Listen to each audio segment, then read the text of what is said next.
Dodo TV.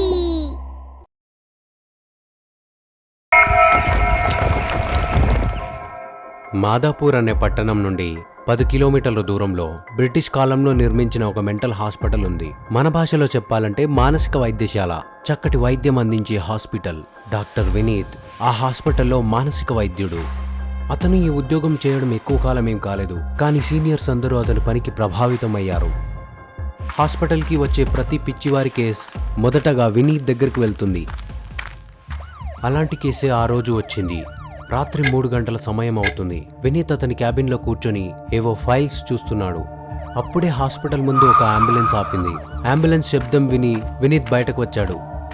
2 ward boys ఒక పిచ్చివాడిని బలవంతంగా hospital లోపలికి తీసుకురావడానికి ప్రయత్నిస్తున్నారు. ఆ పిచ్చివాడు పారిపోవడానికి అన్ని విధాలుగా ప్రయత్నిస్తున్నాడు, కానీ వాళ్ళిద్దరూ కష్టపడి హాస్పిటల్ లోపలికి తీసుకొచ్చారు. గోవింద్ ఎవరితను? ఎక్కడి నుంచి తెస్తున్నారు ఇతన్ని? సార్, ఇతను కబిరిస్తాన్లో దొరికాడు. ఏం చెప్పావు? కబరిస్తాన్లోనా? ఇతను అక్కడేం చేస్తున్నాడు? సార్, ఇతను చేసే పని చూసి మాకే ఆశ్చర్యం వేసింది. ఈ కబరిస్తాన్లో శ్మశాన వాటికలకు వెళ్ళి అక్కడ సమాధులను తవ్వి శవాలను బయటికి తీస్తున్నాడు సార్. అవును సార్, చుట్టుపక్కల వాళ్ళు ఏమంటున్నారంటే 1 నెల నుండి అక్కడ సమాధులను తవ్వి శవాలను బయటకు తీస్తున్నాడంట సార్. ఇతన్ని చూస్తే ఊరి నుండి వచ్చిన ఒక పేదవాడిలా ఉన్నాడు. మతి స్థిమితం పోయి ఇలాంటివి చేస్తున్నాడేమో. సార్, మీరు ఇతన్ని గుర్తుపట్టలేరు అనుకుంటా. సార్, ఇతను మామూలు మనిషి కాదు. ఈ హాస్పిటల్లోనే మానసిక వైద్యుడిగా పనిచేసిన కార్తిక్ ఇతను. ఇది విని ఆశ్చర్యంతో వినీత్ నోరు తెరిచాడు. కానీ ఇతనికి ఇలా ఎలా జరిగింది? సార్, ఇతను తప్పిపోక ముందు రూమ్ నంబర్ 33కు వెళ్ళాడు. ఆ రూమ్కు ఎవరు వెళ్ళినా బ్రతకరు సార్. సార్, ఇతనికి ఇలా జరగడం కూడా ఆ రూమ్ వల్లనే. రూమ్ నంబర్ 33 విని కార్తిక్ అరవడం మొదలుపెట్టాడు. డాక్టర్, అలా చేయకండి. నేను పిచ్చివాణ్ణి కాదు. వీళ్ళ మాటలు నమ్మకండి. నన్ను వదిలేయండి. నన్ను నేను కాపాడుకోవాలి, లేదంటే అది నన్ను చంపేస్తుంది. చూడు డాక్టర్, నీకెంత డబ్బు కావాలో అంత డబ్బు నేను ఇస్తాను. అంతే, నన్ను ఇక్కడి నుంచి వెళ్ళనివ్వండి. నేను పిచ్చివాణ్ణి కాదు డాక్టర్, నేను పిచ్చివాణ్ణి కాదు. గోవింద్, ఇతన్ని చెకప్ రూమ్ లోకి తీసుకురా. ఇతని కేసు నేను హ్యాండిల్ చేస్తాను. కార్తిక్ వినీత్ ఏదో చెప్పడానికి ప్రయత్నించాడు, కానీ వినీత్ దానిపై దృష్టి పెట్టలేదు.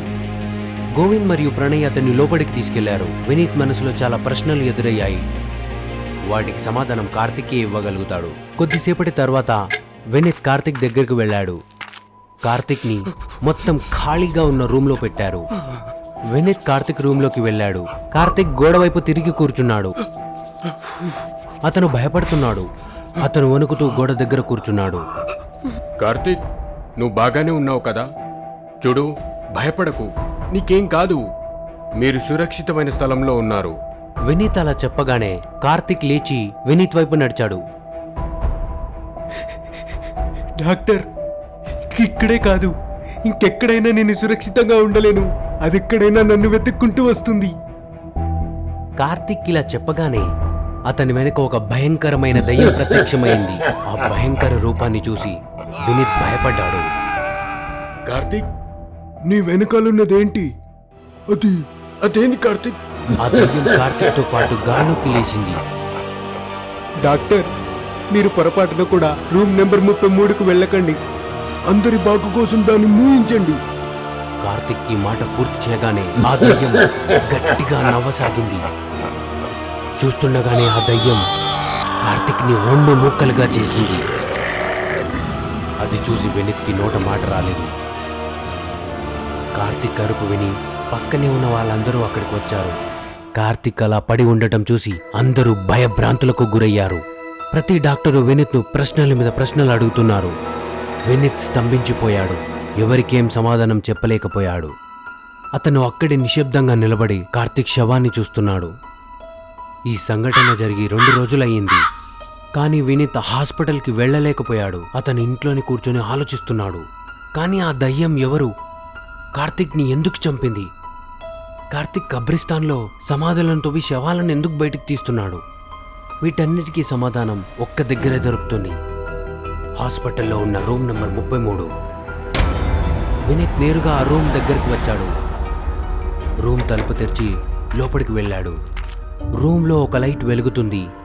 ఆ వెలుగులో తెల్ల బట్టలు వేసుకున్న ఒకతను దుప్పటిపై కూర్చున్నాడు. అతను గోడవైపు తిరిగి కూర్చున్నాడు. ఎవరు నువ్వు? డాక్టర్ కార్తిక్ హత్యకు నువ్వే కారణమని నాకు తెలుసు. ఆ నల్లటి దయ్యం ఎవరు? చెప్పు నాకు. డాక్టర్, మీరు ఇక్కడికి రాకుండా ఉండాల్సింది. వెళ్ళండి ఇక్కడి నుంచి, లేదంటే మీ ప్రాణానికి ప్రమాదం. నువ్వు నన్ను భయపెట్టలేవు. నా వైపు చూడు. ఎవరో నువ్వు చెప్పు.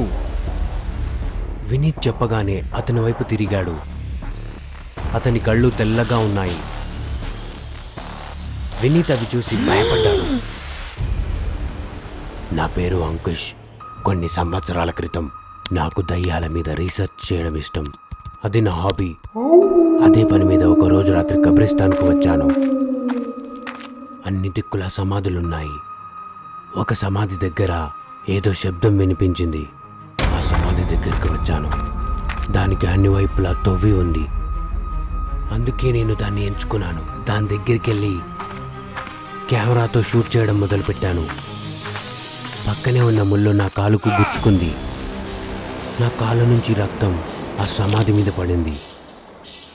అకస్మాత్తుగా అంతా నిశ్శబ్దమైంది. నేనక్కడి నుంచి వెళ్ళిపోయాను.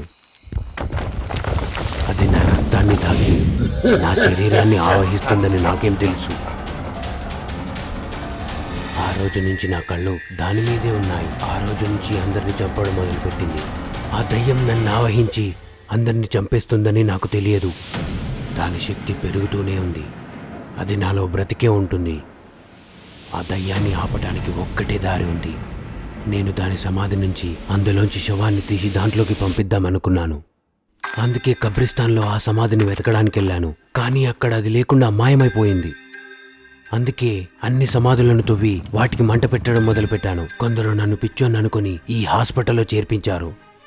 డాక్టర్ కార్తిక్కు నా ముందుకు రావద్దని నేను చాలా చెప్పాను. కానీ అతను నా మాట వినలేదు. అందుకే చనిపోయాడు. డాక్టర్ వినీత్, నా చూపు నీ మీద పడింది. ఆ దయ్యం తర్వాత గురి నువ్వే. నీకు 7 రోజులే సమయం ఉంది. నిన్ను కాపాడుకోవాలనుకుంటే ఈ కబ్రిస్తాన్ వదిలి వెళ్ళిపో. అంకుష్ ఇలా చెప్పగానే అతని వెనకాల భయంకరమైన దయ్యం ప్రత్యక్షమైంది. వినీత్ చాలా భయపడ్డాడు. వెంటనే అక్కడి నుంచి పారిపోయాడు.